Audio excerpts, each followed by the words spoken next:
大家好，欢迎来到今天的视频。在接下来的时间里，我们将一起了解一个影响了全球数十亿人思想与生活的古老宗教佛教。佛教起源于大约2500年前的古印度，创始人是释迦牟尼，也就是我们熟知的佛陀。佛陀的名字释迦牟尼其实意为释迦族的圣者，而佛陀的意思是觉悟者。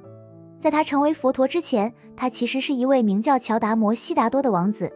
故事的开始就是他从一位王子成长为一位觉悟者的传奇旅程。悉达多王子一出生就注定不同，他生在富裕的王室中，过着无忧无虑的生活。但随着年龄的增长，他开始接触到生命中的苦难。他看到衰老、疾病和死亡，这些现象让他深感困惑，开始思考生命的本质，为什么人们会痛苦，痛苦是否有解。